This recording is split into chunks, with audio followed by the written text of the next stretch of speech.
মনে হয় যে তারা আমাকে এখন যে আচ্ছা তোমাদের সমস্যাটা কি, হোয়াট ইজ ইয়ার প্রবলেম? হ্যাঁ, কি সমস্যা তোমাদের? কিছুক্ষণ আগে লাইভ চলাকালীন মির্জা ফখরুল ইসলাম হঠাৎ করে উত্তেজিত হয়ে যায়। তারপর যা হয় তার জানার জন্য আমাদের সঙ্গে থাকুন এবং আমাদের ভিডিওটি সম্পূর্ণ দেখুন। আরেকটা কথা বলবো, কিছু মনে করবেন না। এটা হচ্ছে আমাদের এক দফা শেখ হাসিনাকে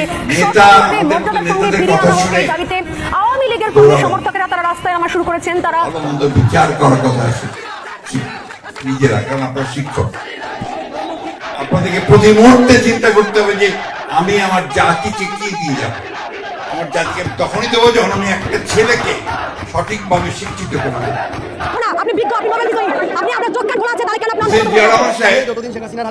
অল্প দিন ছিলেন, তাই না? পানির নিচে গাড়ি চলছে, এই অল্প দিনে 3.5 বছর 4 বছরে তার প্রিয় দর্শক, আজকে গুরুত্বপূর্ণ দেখাবো যে সারা বাংলাদেশে এবার বিমুখ হয়ে রয়েছে মানুষ, আন্দোলন করছে, জায়গা জায়গা আন্দোলন হচ্ছে, রাতের ভয়াবহ আন্দোলন হয়েছে, মশাল মিছিল হয়েছে। সেই আন্দোলনগুলো আপনাদেরকে দেখাবো এবং সেনাবাহিনীদের ভিডিও দেখাবো। সেনাবাহিনীরও কিন্তু শেখ হাসিনা নামে স্লোগান দিচ্ছে, শেখ হাসিনাকে ফিরিয়ে আনার জন্য সেনাবাহিনী চেষ্টা চালাচ্ছে। রাষ্ট্রপতি শাহাবুদ্দিন এবং পুলিশের যে গোপালগঞ্জের পুলিশ নিযুক্ত করেছিল এবং শেখ হাসিনা নিযুক্তপ্রাপ্ত সচিব সকলে মিলে শেখ হাসিনাকে বাংলায় আনার চেষ্টা করছে। এই গোপন ভিডিওটি দেখলে রীতিমতো অবাক হবেন। মানুষ নিরাপদ থাকবে। এই কথা আমার মনে আছে যে গাড়ি চলতে দেখিয়েছে, এসএসসি পরীক্ষায় উপরে আপনাকে গাড়ি চলতে 50 নম্বর দিয়েছিলেন, আপনাকে দেখিয়েছে। এই সরকারে 50 নম্বর থাকবে। দেখেছেন একটা ছেলে যদি একজন নিরক্ষর মানুষকে সাক্ষরতা দান করতে পারে, ঈদের পরে 9 পুজোর পরে, তো ঈদের পরে আমরা পূজা এসেছি, আমরা আবারও নতুন আরেকটা ঈদ করেছি, কিন্তু তাদেরকে আমরা মাঠে পাই নাই। আমরা চিন্তিত নই। মুজিবুর রহমানের কন্যা শেখ হাসিনাকে সংসদে মর্যাদার সঙ্গে ফিরিয়ে আনা হোক এই দাবিতে আওয়ামী লীগের কর্মী সমর্থকেরা তারা রাস্তায় নামা শুরু করেছেন। তারা এক এক করে রাস্তায় নামছেন, স্লোগান দিচ্ছেন, মিছিল করছেন এবং আজ সেই একই ছবি সমর্থনে শেখ হাসিনার সমর্থনে বিপুল বিশাল মিছিল বৃষ্টি মাথায় দেখতে পাওয়া গেল। আমি জানি না, হয়তো একটা শ্রেণী মনে করছিলেন যে এরপর আওয়ামী লীগের অতএব এরপর আওয়ামী লীগের চ্যাপ্টার ক্লোজ হইল, কিন্তু না, রাজনীতিতে কোথাও কিছুই শুরু হয় না, কিছুই শেষ হয় না। গতকাল দেখিয়েছিলাম এক্সক্লুসিভ ছবি, শুধুমাত্র রিপাবলিক বাংলা নিয়েও জানি যে বাংলাদেশের একাধিক টেলিভিশন এই ছবি মুহূর্তে দেখাচ্ছে না। আর আজ আমি যে ছবি দেখাচ্ছি সেই ছবিও আজকের আমরা মাঠে ঘাটে রাজনীতি বাবাই জিন্দাবাদ জিন্দাবাদ দেই, তাই না? এখানে আপনারা যারা আছেন সবাই অত্যন্ত সচেতন মানুষ। আপনারাই নির্ধারণ করবেন যে মানুষটা কিভাবে তৈরি হয়। আমি আমার ছোটবেলা আমার যারা শিক্ষক ছিলেন তাদেরকে আমি মনে হয় যে তারা আমাকে এখন যে ওরা যেমন বলছে এক দফা, আমাদেরও এক দফা। শেখ হাসিনাকে ফিরিয়ে আনবো, যতক্ষণ পর্যন্ত ফিরিয়ে আনতে পারবো আমাদের আন্দোলন চলবে।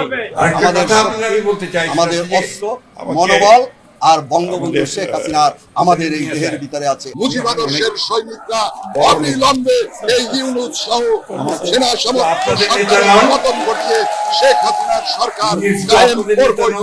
আর টিভি থেকে কালকে বলছে প্রশ্ন করছে যে জাতির বিচারে এই অবস্থা, আপনি ক্ষমতায় আসছেন, আপনি ক্ষমতা থেকে যাবেন, আমার মাথায়ও তারা টয়লেট করবে। আমরা ঐক্যবদ্ধভাবে গণতান্ত্রিক পদ্ধতিতে আমরা অহিংসভাবে আমরা এই আন্দোলন করবো। অহিংসভাবে আন্দোলন করে আমরা সরকারে আসতে হবে তো নাকি জননেত্রীকে দেশে ফিরিয়ে আনবো। এই জনগণের সরকারে কখন আসতে পারবে? জনগণ যদি ভোট দিয়ে আপনাকে সরকারে বল প্রয়োগে ষড়যন্ত্রমূলক দেশটাকে ভোট দিলে কখন তাকে ফিরিয়ে আনার জন্য শপথ নিয়েছি। আমরা সারা বাংলাদেশের মানুষকে আহ্বান জানিয়েছি যে এই 15ই আগস্টকে সামনে রেখে 15ই আগস্টের মধ্যে সারা বাংলাদেশের মানুষ ঐক্যবদ্ধ হয়ে রাজপথ দখল করবে যে দেশরত্ন শেখ হাসিনা সসম্মানে দেশে ফিরিয়ে না আনতে পারা আমরা চাই না, আমরা ঘরে ফিরবো না। আমরা সারা বাংলাদেশে পর্যায়ক্রমে রাজপথ দখল করছি, আমরা রাজপথ আমাদের দখল হবে এবং সরকার আপনারা যে সংসদ বাতিল হয়েছে, সংবিধানে সংবিধান দল থেকেও কিছু লোকের বিরুদ্ধে যে আমি সেটা বলতে চাই। কোনো তাই না? অবস্থাতেই তত্ত্বাবধায়ক আমরা সরকার ব্যবস্থায়। উপদেষ্টাদের সরকারের আরেকটা কথা কোনো বলি, এটা ব্যবস্থা আমার নিজের কথা বাংলাদেশের ধরে। সংবিধানে নাই। আমরা এই শিক্ষকদেরকে আন্দোলন চলতে দেব না। দল এই টানা হলে আন্দোলন চলবে। বাংলার মাটিতে চলবে না। 250টিরও বেশি ডিজাইন অপশন নিয়ে ওয়ালটন স্মার্ট ফ্রিজ বোঝে আপনার প্রয়োজন। অন্তর্বর্তীকালীন শিক্ষা প্রতিষ্ঠান সরকার থাকবে না। কেবলমাত্র একটা নির্বাচন, আপনাদের ভালো লাগবে না আমি জানি। সেই নির্বাচনে বাংলাদেশ আওয়ামী লীগ তৈরি শেখ করে দিয়ে হাসিনার গেছে। নেতৃত্বে ইনশাআল্লাহ একেবারে পিয়ন থেকে জাফর থেকে শুরু করে 300 সিটেই কন্টেস্ট করবে। গভর্নিং বডির সেই কন্টেস্টের পরে সেখান থেকে তারা বের করে আনতে হবে। সাধারণ ভোটে জনগণ যাকে পরিবেশে দিয়েছে, আপনি যেন ভালো আমরা তাদের